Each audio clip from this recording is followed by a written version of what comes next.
Good morning, children. Botany second year English medium. So far we completed third chapter in yesterday class, enzymes. Now we are going to start the new chapter, fourth chapter, photosynthesis in higher plants. What is the fourth chapter? Photosynthesis in higher plants. Photosynthesis. Photosynthesis in higher plants. Photosynthesis in higher plants. Photosynthesis in higher plants. Photosynthesis in higher plants. Okay, whatever the photosynthesis is carried out in higher plants, we have to discuss in this chapter detailedly. Okay, so especially all animals, including human beings, will depend on plants for food. For getting food, we are depending on plants only. So green plants carry out the process is called photosynthesis. Green plants carry out the process photosynthesis. But what is photosynthesis? The green plants which contain the pigment chlorophyll. The green plants which contain the pigment. The green plants which contain the pigment chlorophyll. The green plants which contain the pigment chlorophyll in the presence of sunlight. They can observe carbon dioxide from the atmosphere. They can observe water from the soil. In the presence of sunlight, they can synthesize their food, which is glucose. So the process is called photosynthesis. Okay, photosynthesis. So photosynthesis is important to nature in two ways. Photosynthesis is important in two ways. Why? Because it is the primary source of food on the earth. Through the photosynthesis only, all living organisms getting food, which provides food, which is called universal food providers. Photosynthesis makes the plants universal food providers, and as well as they can liberate oxygen to the atmosphere. Okay, so this because of these two ways, the photosynthesis is very important, which can provide the food all over the world and which can liberate the oxygen. Okay, so here, what are the factors necessary for photosynthesis? Okay, especially green color pigment chlorophyll compulsory, sunlight is compulsory, carbon dioxide is compulsory, sunlight is compulsory, and carbon dioxide is compulsory. These are the raw materials of the photosynthesis. These are the required materials for photosynthesis. These are the starting products for the photosynthesis. Okay, and one more thing here you can remind some of the experiments. How sunlight is necessary, how you can test the starch test. If you pour 2 or 3 drops of the iodine solution on the leaf, starch is there means the leaf is turns into dark blue or black color, which confirms the presence of starch in leaves. And one more thing here you can remind, how the sunlight is necessary for photosynthesis. For that you should take 2 leaves, select 2 leaves. In one leaf you can cover with black paper, another leaf you should not cover anything. Then you should keep sunlight at least 2 or 3 hours. After that you can test and in which leaf glucose was prepared.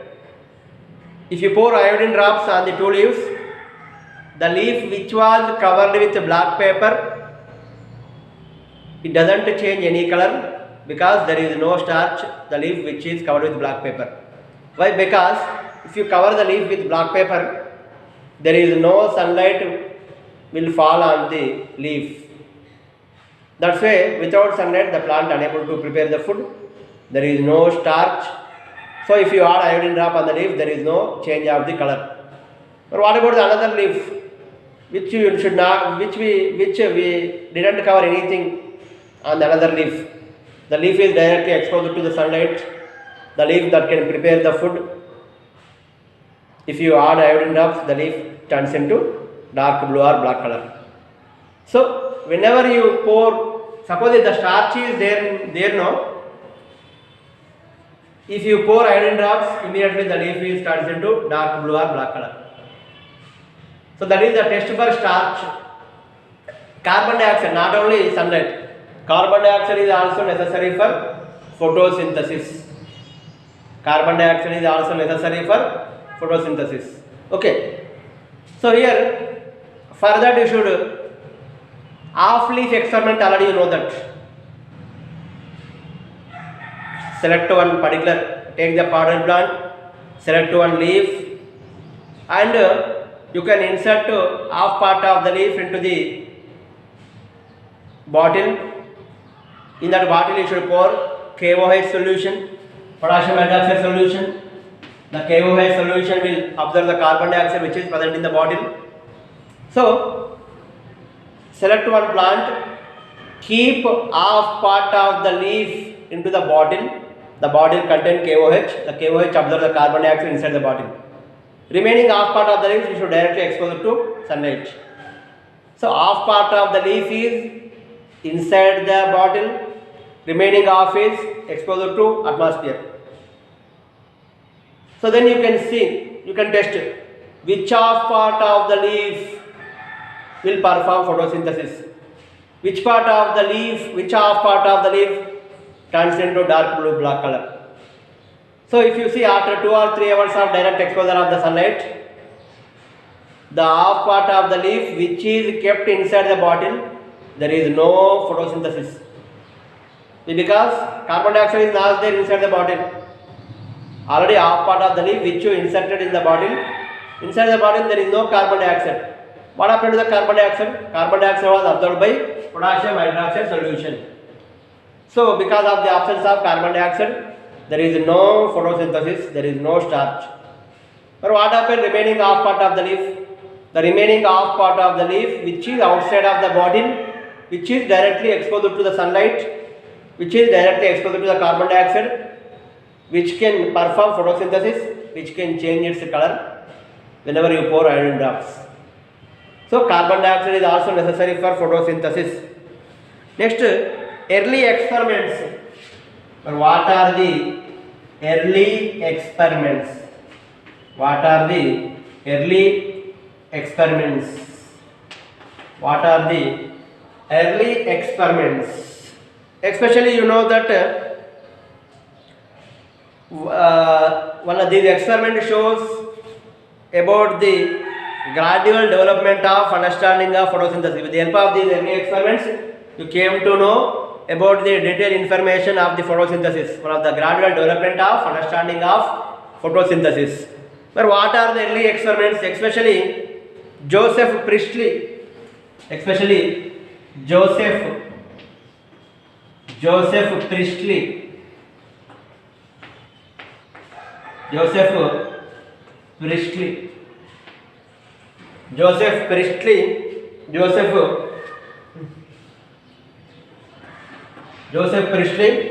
he did experiments, he performed a series of experiments that revealed the essential role of air in photosynthesis. He performed a series of experiments. Those experiments reveal the role of air in photosynthesis. And what is the role of oxygen? What is the role of carbon dioxide in photosynthesis? Okay. And you know that you recall oxygen was discovered by Priestley. But the name oxygen was coined by the scientist Lavoisier. Okay. Priestley, he observed, he did one experiment. A candle burning in a closed bell jar. A candle which is burning in a closed bell jar. A candle which is burning in a closed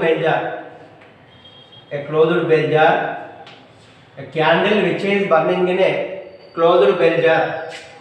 A candle which is burning in a closed bell jar, it's only put off. Similarly, a mouse is also introduced in the closed bell jar, the mouse also only gets suffocated. So inside the bell jar there is no oxygen, that's why candle put off, as well as mouse, rat, also the mouse also soonly get suffocated. Then he introduced a small mint plant. Then he introduced a small mint plant.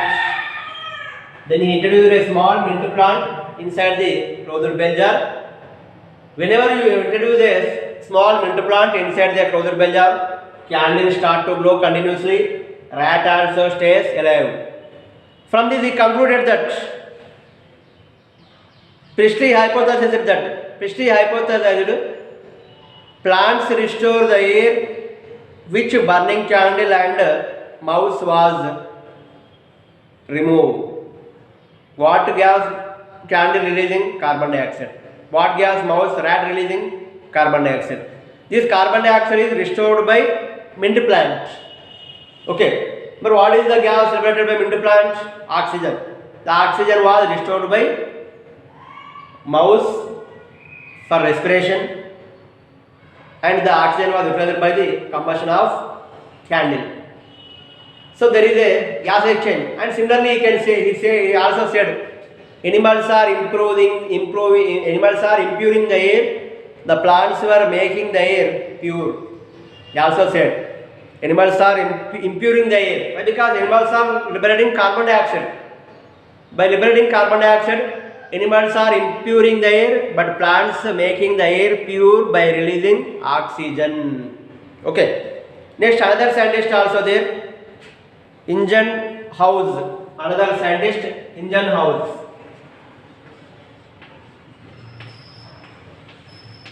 Another scientist, Ingenhousz also, he did several experiments, especially he did experiments in aquatic plant hydrilla. Ingenhousz, he did experiment aquatic plant hydrilla. He did experiments with aquatic plant hydrilla. In the presence of sunlight, a small bubbles coming from the aquatic plant hydrilla. These bubbles are nothing but oxygen. Okay, but well, in the dark, these bubbles are not coming the hydrilla plant which you kept in dark. So this is the experiment which was conducted by Ingenhousz. In the presence of sunlight only, hydrilla plant released the small bubbles. The bubbles contain the gas oxygen. Okay, oxygen. Next, Julius von Sachs, another scientist. Julius von Sachs. Julius von Sachs. Okay, another scientist name, Julius von Sachs. And what he said, the green substance is nothing but chlorophyll. Chlorophyll is not present entire the plant cell. The chlorophyll is especially present in a special organ, cell organ is that is called chloroplast. Generally the glucose is usually stored as the starch. Okay, the green substance in plant, okay, which is located in chloroplast. What is the green substance, green pigment in the plant? Chlorophyll. The chlorophyll is situated in chloroplast, which was said by the scientist Julius von Sachs. And next, Engelmann, another scientist,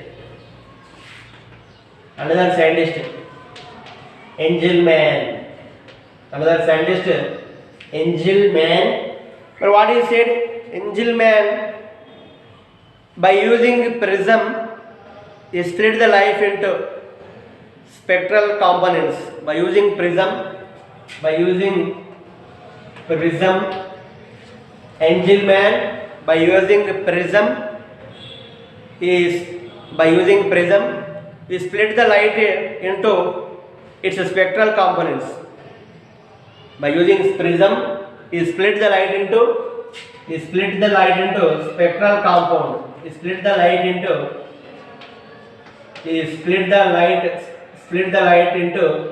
spectral components.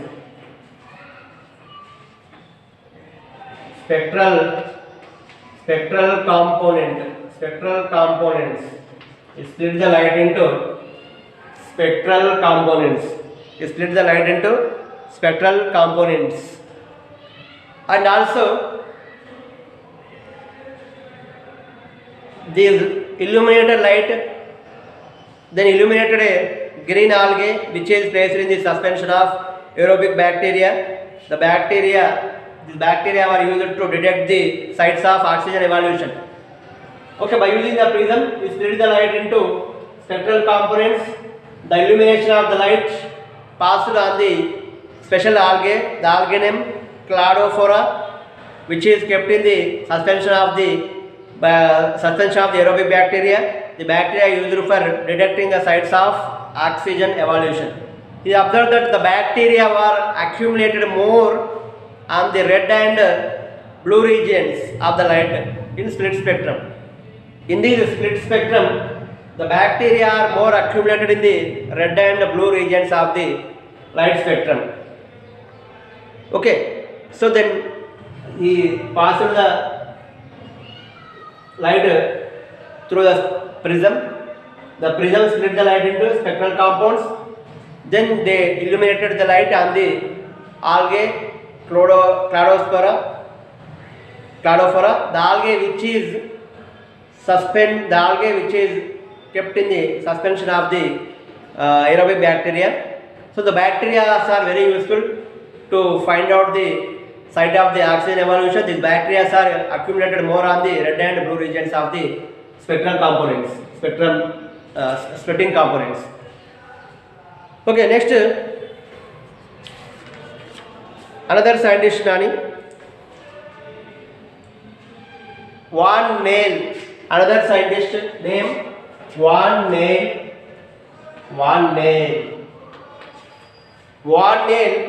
he worked on purple sulfur bacteria. In these purple sulfur bacteria, he said light plays an important role in photosynthesis. Here, instead of H2O, he used H2S as a starting material. So, instead of liberation of oxygen, here elemental sulfur is evolved. Instead of using H2O, he used H2S as a starting material, but instead of liberation of oxygen, elemental sulfur was evolved. So this experiment was conducted by the scientist Van Neel, especially worked on purple sulfur bacteria, and he given a balanced equation for photosynthesis. What is the balanced equation for photosynthesis? Here you can see clearly 6CO2 plus 12H2O gives rise to C6H12O6 plus 6O2 plus 6H2O. The presence of sunlight and chlorophyll. This is the balanced equation for photosynthesis. Okay. This is the balanced equation for photosynthesis. And one more thing here you can remember. This is the balanced equation for photosynthesis. This is the balanced equation for photosynthesis.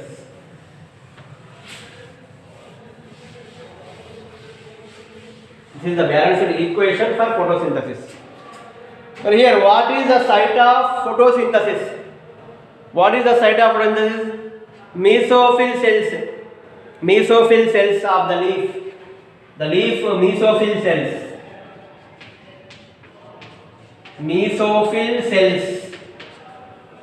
Mesophyll cells of the leaf have a large number of chloroplasts. If you see the chloroplast structure, the leaf mesophyll cells contain more and more chloroplast. You can see the structure of the chloroplast in earlier classes. In the previous class, 10th class, you have studied about the structure of the chloroplast. The chloroplast is a membranous structure, consists of three membranes: outer membrane, middle membrane and inner membrane. Inner membrane forms into sac-like structures that are called thylakoids. The group of thylakoids are called grana. The inner fluid filled content is called stroma. Okay, here thylakoids, stroma lamella. Thylakoids are called stroma lamella. And the group of thylakoids are called granum. Stroma lamella means a single thylakoid which is present in the stroma. Stroma lamella. The inside of thylakoid, the gap is there, that is called lumen. Thylakoid having two membranes, outer membrane, inner membrane. Inside the thylakoid, the gap is there, no? The gap which is present inside the thylakoid, that is called lumen. That is called lumen. So these, especially these thylakoids that can trap the solar energy. The solar energy is converted into chemical energy. So light energy in the light, the thylakoid is trapping the solar energy and the synthesis of ATP and NADPH. All the enzymatic reactions are carried out in the stroma, especially carbon dioxide fixation. That is carried out in the stroma. So here, two mechanism of photosynthesis having two reactions. One is light reaction and another one is dark reaction. One is light reaction. One is light reaction, another one is dark reaction. Light reaction and dark reaction. The light reaction which is carried out in the presence of sunlight, which is called light dependent reaction, which is also called photochemical phase. Which is also called photochemical. Which is also called photochemical phase. The dark reaction is also called light independent reaction, that is also called biosynthetic phase. That is also called biosynthetic phase. Biosynthetic phase. Light reaction, dark reaction. But what are the end products of light reaction? ATP, NADPH and oxygen. But what is the end product of dark reaction? Glucose. Glucose was synthesized in dark reaction. Glucose was synthesized in dark reaction. Okay, Nani. Next class we are going to discuss about the important topic. Photopigments are involved in photosynthesis. And now, what is the structure of the chloroplast? Now we are going to discuss about the structure of chloroplast. Structure of chloroplast. Structure of chloroplast. What is that topic, Nani? Structure of chloroplast. Now we are going to discuss about the structure of chloroplast.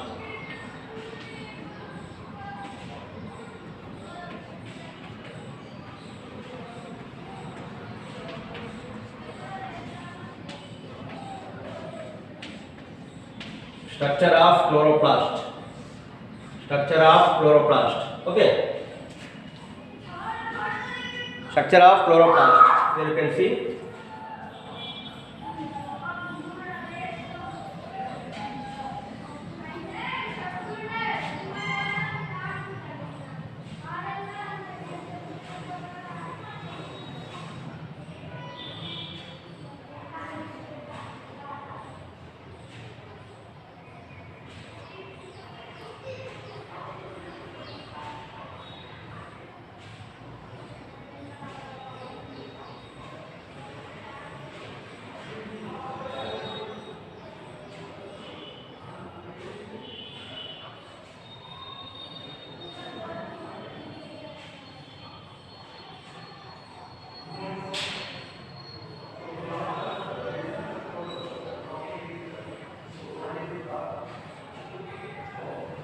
Outer membrane and middle membrane. Inner membrane forms sac-like structures.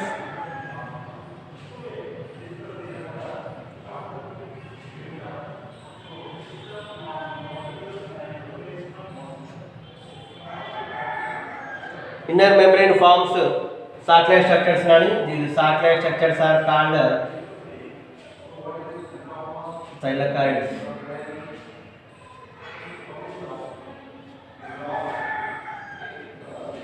Inner membrane forms satellite structures.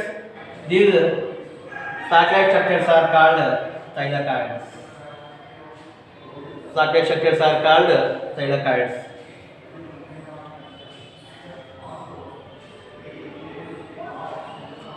Satellite structures are called thylakoids.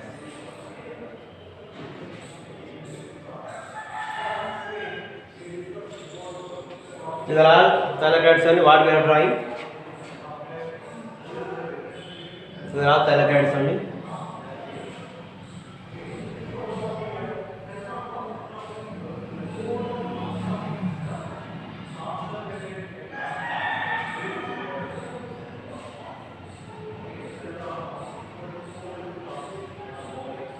These are all thylakoids only.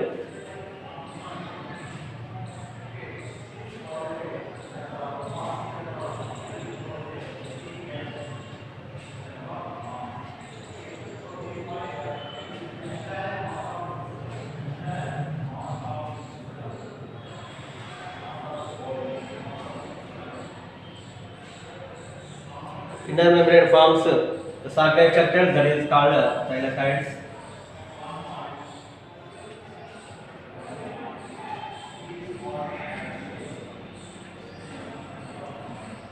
Okay, Nani. Next, starch grains, lipid globules, and loop of DNA.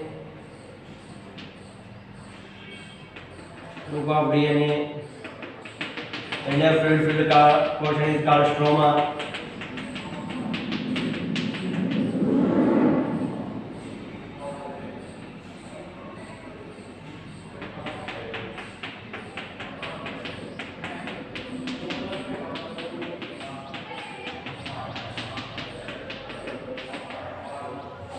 Okay, Nani, this is the structure of chloroplast. Outer membrane,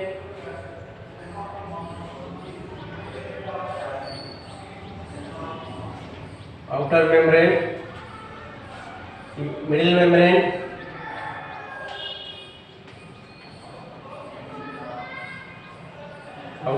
middle membrane. So inner fluid filled portion is there. This is called stroma. This is the starch grain.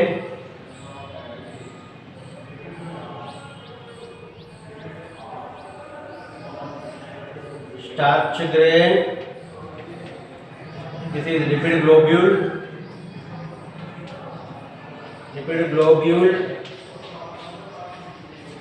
Okay, loop of DNA.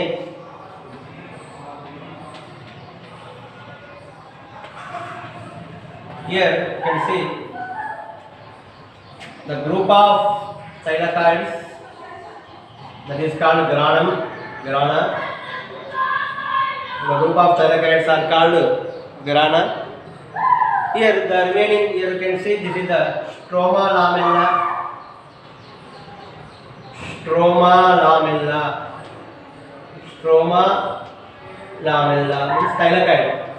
thylakoid.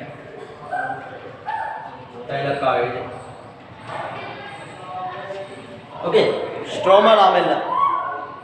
This is the stroma lamella. This is also stroma lamella. Here group of thylakoids are there, no? That is grana.